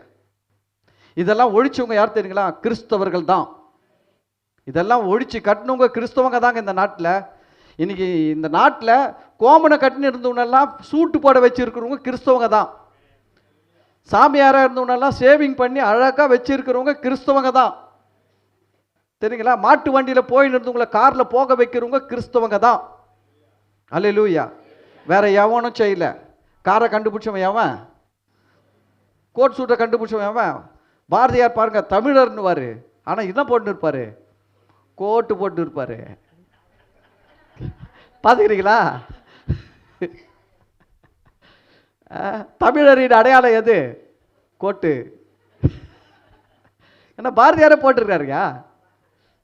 புரிஞ்சுக்கணுங்க. சும்மா ஏதோ அப்படியே கண்ணை கட்டி மெஸ்மரிஷம் பண்ணுவோம் சொல்றதெல்லாம் கேட்கக்கூடாது. பிரெயின் வாஷ் பண்ணுவோம் சொல்றதெல்லாம் பேசின்னு தெரியக்கூடாது. கொஞ்சம் யோசிச்சு பார்க்கணும். பாருங்க, அந்த உடன்கட்டை ஏறுதல்ன்றது செஞ்சாங்க. இன்னைக்கு பரவாயில்ல, காலம்லாம் மாறி இருக்குது. இன்னைக்கு நானே கூட பாஷா கூட சொல்லுவேன், யாருன்னா சின்ன வயசில் இருக்கிறவங்க கணவர் இறந்துட்டானா சொல்லுவேன், தயவு செஞ்சு என்ன பண்ணுங்க, நல்ல ஒரு கிறிஸ்துவ ஆளையாக பார்த்து கல்யாணம் பண்ணிக்கோ. தேவையில்லாமல் கண்டம் ஒவ்வொருத்தனையாக மாற்றி மாற்றி இப்போ சுற்றின்னுக்காத, வாழ்க்கை நாசமாக போயிடும். புரியுதா? ஒன்று ஒழுங்காக செய்யுங்க. ஒன்று கணவர் இறந்துட்டார்னா ஒரு நல்ல ஆள், ரட்சிக்கப்பட்ட ஆள், நல்லா இருக்கிறாரு, என்னையும் பார்த்துப்பார், என் பிள்ளைங்களையும் பார்த்துப்பார், நல்லா வச்சுப்பார்னா வீட்டில் பேசுங்க, பாஸ்டர்கிட்ட பேசுங்க, கல்யாணம் பண்ணிக்கோங்க, நல்ல ஒரு குடும்பமாக வாழுங்க. அப்படி இல்லாமல் ஒரு ஆள் கூட ஒரு வருஷம் அப்புறம் அவன் விட்டுட்டு போயிடுவான். நான் சொல்கிறேன், திருட்டுத்தனமாக வந்தான்னா திருட்டுத்தனமாக விட்டுட்டு போயினே இருப்பான். உன்னால் ஒன்றும் பண்ண முடியாது. முறையோடு வந்தால் முறையோடு கேட்க முடியும். 4 பேர் வந்து நிற்பாங்க, கேட்பாங்க. நீ கள்ளத்தனமாக உறவு வச்சுருந்தா கள்ளத்தனமாக உடச்சின்னு போயிடுவான். பரிதாபமாக இருக்கும் வாழ்க்கை. இப்போ ஆடிடலாம் எல்லா ஆட்டமும்.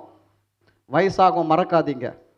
வயசாகும், வாலிபம் போவோம், அழகு போவோம், பெலன் போவோம், எல்லாம் போய் வயசான காலத்தில் பிள்ளைகள் வீட்டில் சேர்க்காது. ரோட்டில் தான் நிற்கணும், பிச்சை தான் எடுக்கணும். ஜாக்கிரதை. விதவைகளுக்கு நான் சொல்கிறது என்னென்னா, தயவு செஞ்சு நான் தப்பு சொல்ல மாட்டேன்.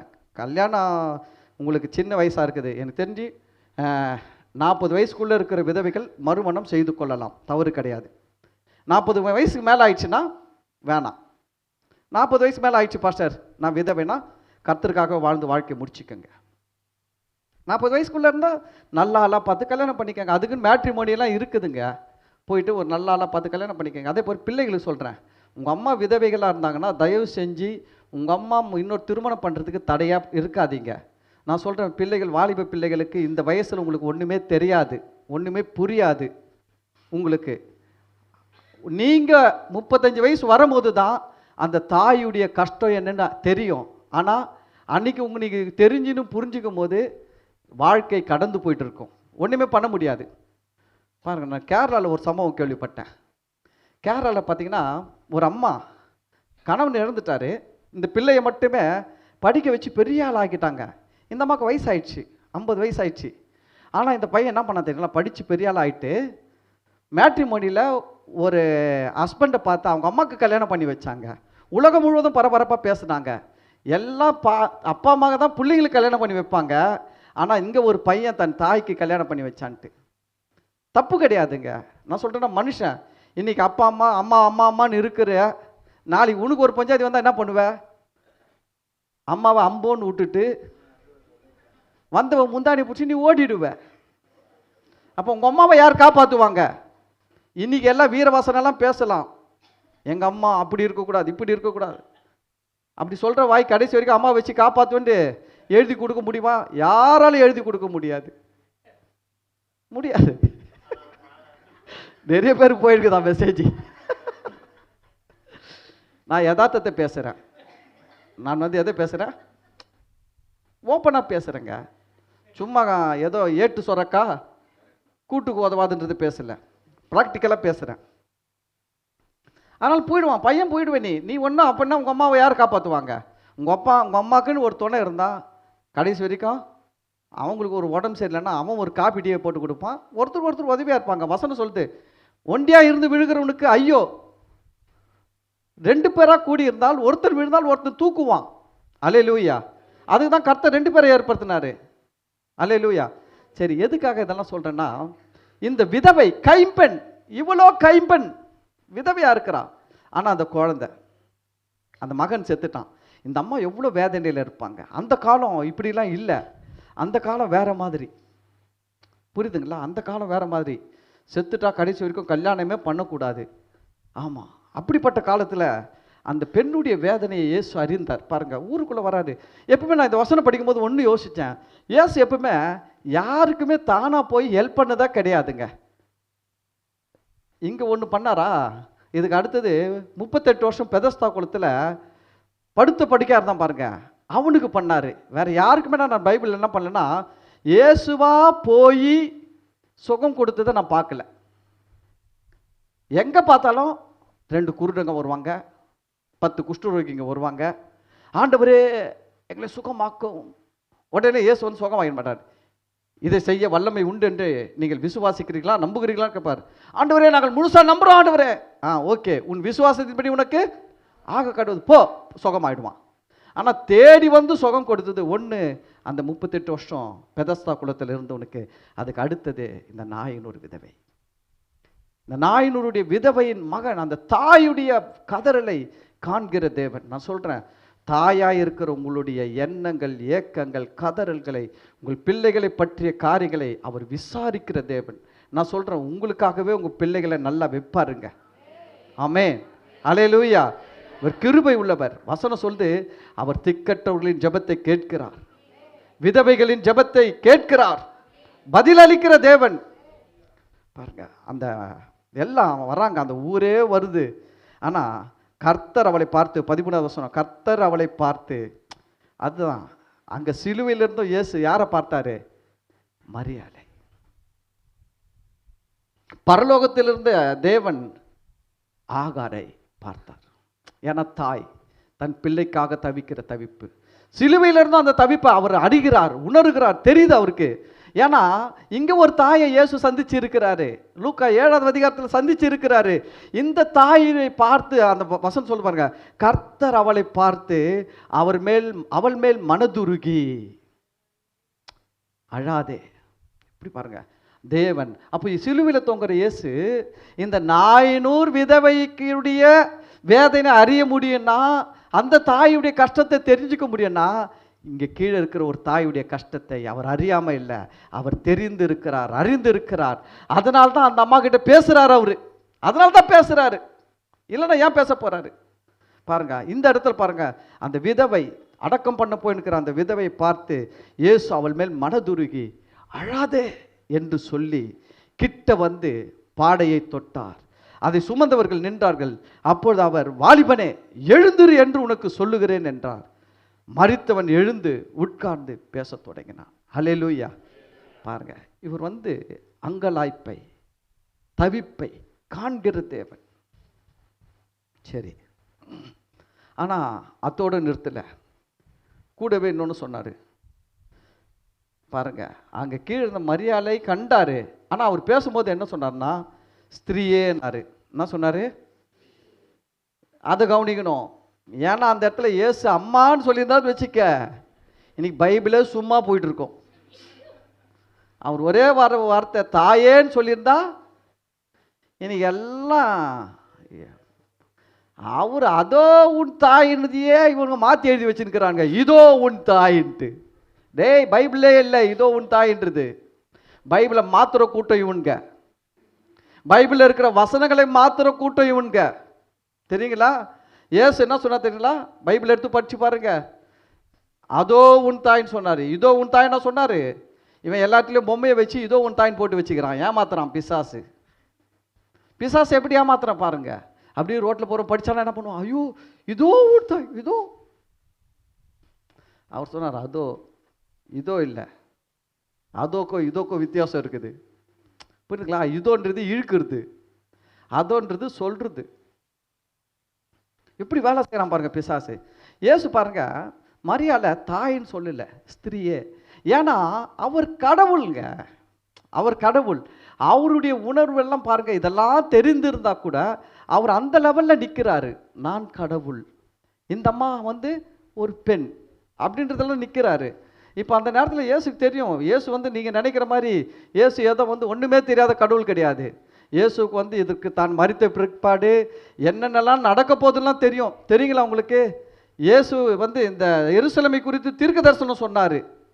எருசலேமையை என்ன பண்ண போகிறாங்க? ஒன்றும் இல்லாமல் ஆக்க போகிறாங்க. இங்கே இந்த தேவாலயத்தில் ஒரு கல் மேல் ஒரு கல் இல்லாதபடிக்கு இடிக்கப்பட்டு போகும் சொன்னவருங்க இயேசு. இயேசுக்கு தெரியாதா? 300 வருஷம் கழித்து வருவாங்க, இந்த அம்மாவை தாயை ஆக்குவாங்க, பிசாசு இப்படிலாம் வேலை செய்வான்னு தெரியாதுங்களா? இயேசுக்கு தெரியும். அதனால தான் அவர் அந்த அம்மாவை எங்கெங்கெல்லாம் கூப்பிட்டாரோ அங்கெல்லாம் வந்து ஸ்திரீயேன்னு சொன்னார். கானா ஊர் கல்யாணத்தில் இந்த அம்மா வந்து நிற்கிறாங்க. அவர் தெரியும், அவர் தாயை மதிக்கிறார், தாயை நேசிக்கிறார், தாயை கனம் பண்ணுறாரு. புரியுதுங்க? எல்லாமே இருக்குதுங்க, எல்லாமே இருக்குது இயேசுக்கிட்ட, இல்லாமல் இல்லை. ஆனால் அவர் அங்கே என்ன பண்ணுறாரு பார்த்தீங்கன்னா, ஸ்திரீயை என்ன சொல்லி கூப்பிட்டாரு. கானா ஊர் கல்யாணத்தில் பாருங்கள், ஸ்திரீயே உனக்கும் எனக்கும் என்ன. இங்கே கூட பாருங்கள், சிலுவையில் தொங்குறாரு. இந்த அம்மாவை பற்றி அவ்வளோ இயேசுக்கு தெரியுது, அந்த அன்பு, பாசம், உணர்வு எல்லாம் தெரியுது. ஆனால் பேசும்போது எப்படி பேசுறாரு தெரியுங்களா? ஸ்திரீயே. ஏன்னா இந்த முட்டாள் மனுஷ கூட்டங்க இருக்கிறானுங்க, நான் தாயேன்னு சொல்லிட்டேன்னா தீத்துருவானுங்க. அவர் தாயேன்னு ஒரு வார்த்தை கூட சொல்லலை இது வரைக்கும், இதுக்கே தலையில் தூக்கி வச்சு ஆடுறானுங்க. அம்மா இல்லாமல் அங்கேருந்து புள்ள வந்தார். நானும் அந்த கேள்வியை தான் கேட்டேன். அந்த அம்மாவுக்கு ஜீவனை கொடுத்தவரே இவர் தான். அம்மா இல்லாமல் புள்ள எங்கேருந்து வந்து கேட்குறவங்க நான் சொன்னேன், அந்த அம்மாவுக்கு உயிர் கொடுத்தவரே இவர் தாயா. இவர் உயிர் கொடுக்கலன்னா அந்த அம்மா இந்த பூமியில் பிறந்தே இருக்க முடியாது. இந்த இவர் இப்போ இயேசு வந்து சப்போஸ் கிளையப்பா மரியாள் வயிற்றில் பிறந்ததான் வச்சுக்கோங்க, இந்த அம்மா எந்த மூலையில் இருந்தான்னு கூட யாருக்கும் தெரிஞ்சிருக்காது. இந்த அம்மாவை எப்படி தெரிஞ்சுது? இயேசுவால தான். அதெல்லாம் புரிஞ்சுக்கணும், சும்மா பேசணும்னு பேசக்கூடாது. சரி, இயேசு ஏன் ஸ்திரீன்னு சொன்னார் அப்படின்னா, அந்த அம்மா தெய்வம் இல்லை, கடவுள் இல்லை, ஒரு பெண் என்பதை உலகத்துக்கு வெளிப்படுத்த முடியாது சொன்னார். ரெண்டாவது பார்த்தீங்கன்னா, மரியாள் எந்தவித அற்புதமும் செய்யலை. அதை நான் பார்க்குறேன், சொல்ல வரேன். மரியாள் தெய்வம் கிடையாது. மரியாள் தெய்வமாக இருந்தால் இயேசுவை காப்பாற்றி இருப்பாங்க, எல்லாமே செஞ்சுருப்பாங்க. மரியாள் தெய்வம் கிடையாது. அதனால் இருந்தது. மூணாவது, மரியாள் வந்து இயேசுடைய ஒரு சீஷராக இருந்து செயல்பட்டார். தெரியுங்களா உங்களுக்கு? இயேசுக்கு ஊழியம் செஞ்ச ஒரு மரியாள், அது தெரியுங்களா உங்களுக்கு? நான் காட்டுறேன் பாருங்க, எடுங்க. அப்போஸ்தலர் 1வது அதிகாரம் படித்து முடிச்சிடலாம்.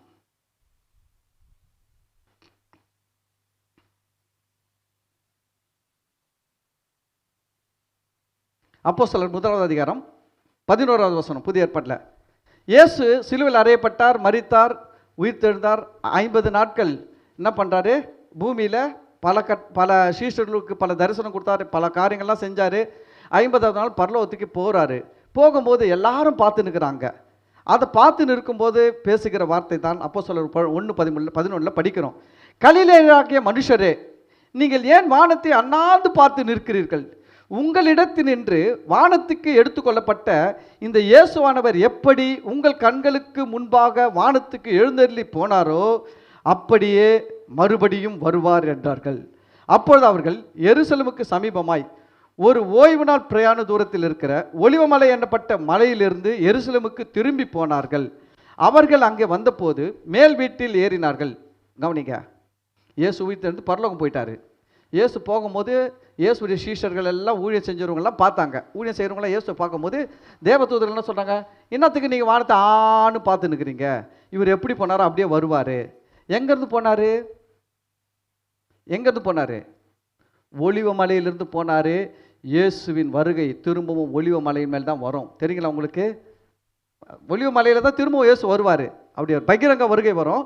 ஒலிவ மலையில் தாங்க வருவார் இயேசு சொல்கிறாரு. அப்போ இதெல்லாம் சொல்லி முடித்த உடனே அங்கே இருக்கிற கூட்டத்தை பற்றி சொல்லுது, விவரிக்குது. அங்கே இருந்த கூட்டம் யார் அப்படின்னா, அந்த பாருங்கள், திரும்பி வந்தாங்க. 13வது வசனம், அவர்கள் அங்கே வந்தபோது மேல் வீட்டில் ஏறினார்கள். யார் யாரெல்லாம் இந்த இயேசுக்கு ஊழியம் செஞ்சவங்கன்ட்டு லிஸ்ட்டு சொல்லுது. யார் யாரெல்லாம் ஊழியம் செஞ்சவங்க? அதில் பேதுருவும் யாக்கோபும் யோவானும் அந்திரேயாவும் பிலிப்பும் தோமாவும் பர்தொலமேயும் மத்தேயும் அல்பேயுவின் குமாரனாகிய யாக்கோபும் செலுத்தேனப்பட்ட சீமோனும் யாக்கோபின் சகோதரனாகிய யூதாவும் தங்கி இருந்தார்கள். பாருங்க, இங்கே பாருங்க, அடுத்தது 14வது வசனம். அங்கே இவர்கள் எல்லாரும் ஸ்திரீகளோடும் இயேசுவின் தாயாகிய மரியாளோடும் அவருடைய சகோதரரோடும் கூட ஒருமனப்பட்டு ஜெபத்திலும் வேண்டுதலிலும் தரித்திருந்தார்கள். அப்போ அங்கே ஜெபம் பண்ணுற கூட்டத்தில் யார் இருக்கிறாங்க? மரியாள் தெய்வமாக இருந்தால் அவங்க யார்கிட்ட ஜெபம் பண்ணுவாங்க? இவங்க பாருங்கள் என்ன பண்ணுறாங்க, எங்களுக்காக வேண்டிக் கொள்ளும். இதில் வந்து நுழைஞ்சிட்டாங்க உள்ள. அந்த அம்மா உங்களுக்காக வேண்டவே மாட்டாங்க. உங்களுக்காக வேண்டிக் கொள்ளணும் ஒன்றே ஒன்று தான் வேண்டிப்பாங்க. இவங்க கண்ணெல்லாம் திறங்க, ஆண்டவரே நான் தெய்வமே கிடையாது, என்ன போய் தெய்வமாக ஆக்கி வச்சுக்கின்னு என்கிட்ட வந்து வேண்டிக்கோ வேண்டிக்கோ வேண்டிக்கோன்னு வேண்டினுக்கிறான். இவனை சரி பண்ணுங்க ஆண்டவர் தான் வேண்டிப்பாங்க. உனக்காக வந்து ஆண்டவரே இவன் பிரச்சனை தீர்த்து வைங்கெல்லாம் சொல்ல மாட்டாங்க. காணா ஊர் கல்யாணம் கிடையாது இது. இவன் நினைக்கிறாங்க காணா ஊர் கல்யாணம் இது. அந்த அம்மா சொன்னால் இவர் செய்வார். அந்த இடத்துலையே ஆண்டவர் நோஸ் கட் பண்ணார். ஸ்திரியே உனக்கும் எனக்கும் என்ன, என் வேலை இன்னும் வரலன்னாரு. புரியுதுங்களா? ஏன் வேலை இன்னும் வரலன்னா மக்கள் நேரம் வந்து இயேசுகிட்ட வரணும், அதுதான் வேலை. மூலியமாக வந்து அது என் வேலை இல்லை. என் வேலை இன்னும் வரலன்னா நேராக வரணும் என்கிட்ட. மூலியமாக வந்து வந்தால் நான் அதை அக்செப்ட் பண்ண மாட்டேன். அப்படிதான் சொல்கிறார். நான் அதை ஏற்றுக்கொள்ள மாட்டேன். இது என் வேலை கிடையாது, என் ஒர்க்கு கிடையாது. மூலியமாக நான் செய்கிறது என் ஒர்க்கு கிடையாது. என்கிட்ட நேரம் வந்தால் நான் செய்கிறேன். அல்லேலூயா. இதை தான் சொன்னார். இது என் வேலை இல்லைம்மான்னு சொன்னார். என் வேலை வரவில்லை, என் டைம் வரல அப்படின்னாரு. இங்கே பாருங்க, அப்போ மரியாள் தெய்வமாக இருந்தால் ஏன் பேதுரு யாவான் யாக்கோபு பர்தொலமேயு யார் யாரு கூடவோ சீடர்கள் கூட சேர்ந்துன்னு இந்த அம்மா முட்டி போட்டு ஜெபம் பண்ணிருக்கிறாங்க? ஏன் ஊழியம் செய்கிறாங்க? நான் கேட்குறேன், ஏன் ஊழியம் செய்கிறாங்க? தெய்வமாச்சு இவங்க தான். நான் சொல்கிறேன், இவங்க தெய்வமே கிடையாது.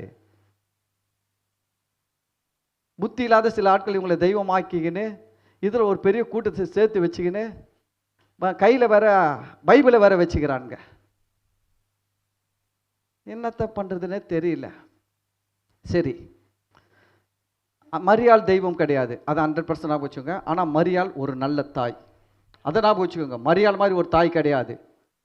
பாருங்கள், நல்ல தாய். பாருங்கள், இப்போ இயேசுவை பற்றி ஒரு சில காரணங்கள், ஒரு சில காரியத்தை சொல்லி நான் முடிச்சிடுறேன்.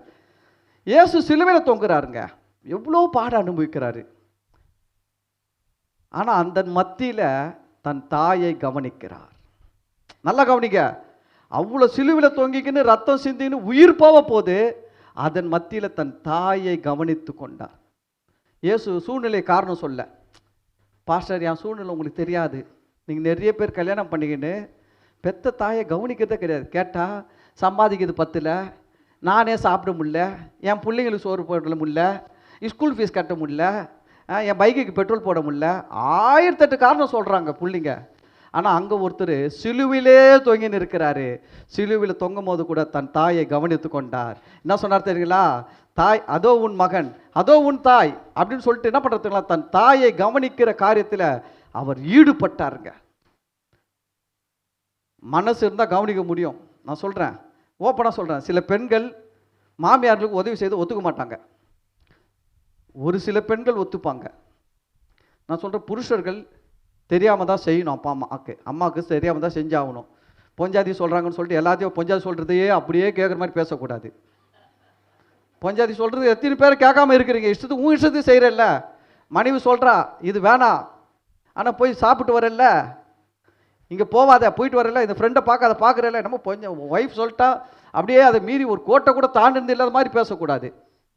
என் ஒய்ஃப் ஒத்துக்க மாட்டேன்டா பாஸ்டர், அதான் எங்கள் அம்மாவா இருக்க. ஃபஸ்ட்டு நீ மாறுங்க. உங்கள் மனைவியெல்லாம் அப்படி தான் சொல்லுவாங்க. தெரியாமல் போய் கொஞ்சம் கொடுத்து பார்த்துட்டு வாங்க. ஆமாம், தாய்க்கு உரிமை இருக்குது, தாய்க்கு உரிமை இருக்குது. நீ கொடுத்தா வேணான்னு தான் சொல்லும். ஆனால் அது தாய் இல்லை. டில்லிக்கே ராஜாவானாலும் உன் தாய்க்கு நீ புள்ளதான்.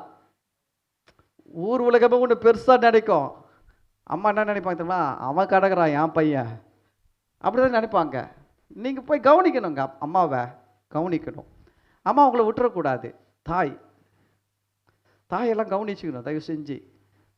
சில நேரத்தில் பையன் இருக்க மாட்டாங்க, பிள்ளைகள் பெண்கள் இருப்பாங்க ஆனால் எனக்கு தெரிஞ்சு நான் பொதுவாக பார்த்த வரைக்கும், தப்பாக நினைக்காதீங்க, நிறைய ஆண்கள் தங்களுடைய மனைவி தங்களுடைய தாயை கவனிக்கிறதுக்கு தடை விதிப்பது இல்லை. அவங்க பிரச்சனை பண்ணுறதே இல்லை. இது 99 ஆம்பளை பிரச்சனை பண்ணுறது கிடையாதுங்க. நான் கல்யாணம் ஆகி பார்த்த வரைக்கும், என் குடும்பம் நிறைய குடும்பம்லாம் பார்த்த வரைக்கும், நான் பொண்ணுடைய அம்மா வீட்டு சைட்லேருந்து வந்து எவ்வளோ நாள் ஒரு நாள் தங்குவாங்க, ஒரே தடபுடெல்லாம் நடக்கும். ஆனால் இந்த வீட்டுக்கார் ஒன்றும் சொல்ல மாட்டார். ஆனால் இந்த வீட்டுக்கார் சைட்லேருந்து வந்து ஆமாம் தலைவலியில் தகராறே ஸ்டார்ட் ஆகும்.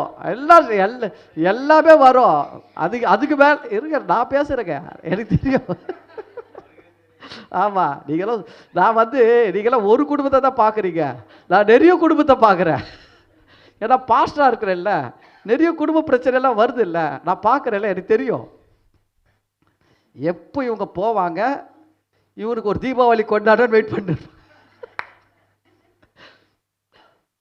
நான் சொல்கிறேன், யோசிச்சு பாருங்க, அந்த மனசெல்லாம் கொஞ்சம் மாற்றுங்க. நான் உங்களை குறை சொல்லணும்னு சொல்லலை, பெண்களை குறை சொல்லணும்னு சொல்லலை, கொஞ்சம் மாற்றுங்க. நான் சொல்கிறேன், எல்லாருக்கிட்டையும் குறை இருக்குதுங்க.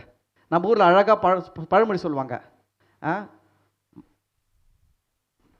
மக ஒடிச்சா மண்பானை, மருமக ஒடிச்சா பொன் பானைன்னுவாங்க. ஒரே பானை தான், பொண்ணு உடைச்சிச்சுன்னா அது விட அது மண்பானை தான் சொல்லிட்டு போயிடுமா அம்மா. அதை மருமகள் உடைச்சிச்சுன்னா என்ன சொல்லுமா? அடப்பாவி, பொன் பானையை உடைச்சிட்டேடி, எவ்வளோ விலை தெரியுமா அது அப்படின்றவாங்களாம். அதனால் கொஞ்சம் விட்டு கொடுத்து போங்க. நான் சொல்கிறேன், மாமியார்களும் தயவு செஞ்சு மருமகள்களை கொஞ்சம் புரிஞ்சிக்கங்க. இங்கே என்ன தெரியுங்களா, எனக்கு தெரிஞ்சு ஒரே ஃபைட் என்ன தெரியுங்களா, இந்த ஆளை பங்கு போடுறது தான் பிரச்சனையே. இந்த ஆம்பளையே பங்கு போடுறது தான் பிரச்சனை. ஒரு பக்கம் தாய் என் பிள்ளை எனக்கு தான் உரிமைன்னும், இந்த பக்கம் என்னதான் உன் பிள்ளையா இருந்தாலும் என்னைக்கு 3 முற்றி போட்டாரோ அன்றைக்கி யாருக்கிட்ட மாட்டிக்கிறார் அவரு, அதுலேருந்து எனக்கு தான் உரிமைன்னும் இது சொல்லும். இங்கே நடுவில் நிற்கிறது யாரு? ஆமாம், எல்லாமே இதுதான் ஃபைட்டு நடக்குது. இந்த பக்கம் இந்தம்மா கூப்பிட்டோம், நடா சொல்கிறா மனைவி முக்கியமா நான் முக்கியமா, உடனே இந்த பக்கம் திரும்பும், எங்க உங்கள் அம்மா முக்கியமா நான் முக்கியமா, உங்கள் அம்மா முக்கியமா, இப்போ உங்கள் அம்மா கூட போயிடு, என்ன எது கல்யாணம் பண்ண எல்லாம் இப்போல்லாம் சொல்லலாம், சொல்கிறது எல்லாம் ஈஸி. விருதும் மருந்தும் 3 நாளைக்கு தான் நல்லா இருக்கும், அதுக்கு மேலே எதுவுமே நல்லா இருக்காது. விருதும் மருந்தும் 3 நாள் தான்ப்பா இருக்கும். ஆமாம், மனுஷன் தனிமையாக இருப்பது நல்லதல்ல, ஏற்ற துணையை உண்டாக்கும்னு சொல்லிட்டு கர்த்தர் மனைவியை உண்டாக்கி வச்சுக்கிறாரு. நீ அவங்க கூட தான் வாழணும், புரியுதுங்களா? அதே சமயம் அம்மாவையும் கவனிக்கணும், சூழ்நிலையை சொல்லி ஏமாத்திடக்கூடாது. என் சூழ்நிலை இப்படி, நான் இவ்வளோ கஷ்டப்படுறேன், நான் இவ்வளோ கடன் கட்டுறேன், நான் இவ்வளோ டியூ கட்டுறேன். எதுக்காக கட்டுற? உங்கள் அம்மாக்காக கட்டுற? உனக்காக கட்டுற? உங்கள் அம்மாவுக்கு என்ன செஞ்ச? அதை கொஞ்சம் யோசித்து பார்க்கணும். அம்மாவெல்லாம் கவனிக்கணும். இயேசு இதுக்கு சிறந்த உதாரணங்க. சிலுவையில் தொங்குறாரு. என்னால் எங்கள் அம்மாவுக்கு கவனிக்க முடியாதுன்னு சொல்ல ஒருத்தர் இருக்க முடியும்னா அது இயேசு தான் முடியும். ஏன்னா அங்கே ஜீவன் போய் கொண்டு இருக்குது, சிலுவையில் தொங்கி கொண்டிருக்கிறார், வேதனைப்பட்டு கொண்டிருக்கிறார். அதன் மத்தியில் வாயை திறந்து பேசுகிறாரு, ஸ்திரியே அதோ உன் மகன். சீஷனை பார்த்து சொல்கிறாரு, யோவான் அதோ உன் தாய். உடனே அவன் தாய் பாருங்க, அந்த சீஷன் உடனே போய் சேர்த்துக்கினான். அம்மா மாமா நான் இருக்கிறேம்மா, இயேசு உங்களுக்கு என்ன செய்வாரோ உங்கள் பையன் அதெல்லாம் நான் செய்கிறேன். அல்லேலூயா, அல்லேலூயா. அதுக்கடுத்தது அந்த காலத்தில் ஒரு காணிக்கை இருந்தது, குர்பான் காணிக்கை. இந்த குர்பான் காணிக்கை என்னன்னா பிள்ளைகளை பார்த்துக்க வேண்டிய அவசியம், பிள்ளைகள் தாயை கவனிக்க வேண்டிய அவசியம் கிடையாது. கர்த்தர் ஆலயத்தில் வந்து ஒரு குறிப்பிட்ட அமௌண்ட்டை காணிக்கையாக போட்டுட்டா அவனுக்கு அந்த தாயை கவனிக்கணுன்ற கடமைலாம் இல்லை. அம்மா வந்து கேட்க முடியாது. கேட்டால் அவன் என்ன சொல்லுவானா, எப்பா லிஸ்டடு குர்பான் காணிக்கை போட்டு போட்டாருமா, அவர் உன்னை பார்க்கலன்னா கூட பிரச்சனை இல்லை, அது பாடு அப்படின்னு சொன்னாங்க. இயேசு வந்து அன்றைக்கி குர்பான் காணிக்கை போட்டு நான் என் தாயை கவனிக்க வேண்டிய அவசியம் இல்லைன்னு சொல்லலை. இன்றைக்கி நிறைய பேர் என்ன சொல்கிறாங்கன்னா, அம்மாவை பார்க்க முடியாத பிள்ளைகள் என்ன சொல்லுதுன்னா, பாஸ்டர் நான் மட்டும் தான் பார்க்கல, ஊர் உலகத்தை எவ்வளோ பேர் அப்பா அம்மாவெல்லாம் பார்க்காம ரோட்டில் விட்டுருக்குறான். ஏசு அப்படி மற்றவன் செய்கிறான் நானும் செய்கிறேன்னு சொல்லலைங்க. நான் சொல்கிறேன்னா நீங்கள் கரெக்டாக இருங்க. அல்லேலூயா. அப்போ இயேசு சிலுவையில் தாயுடைய அன்பை, தாயுடைய பாசத்தை எவ்வளவா அந்த இடத்துல அவர் பாருங்கள் பிரதிபலிக்கிறார். ஒரு தாயை அவர் தெரியும், அவர் கடவுளுங்க, அவர் கடவுள், புரியுதுங்களா?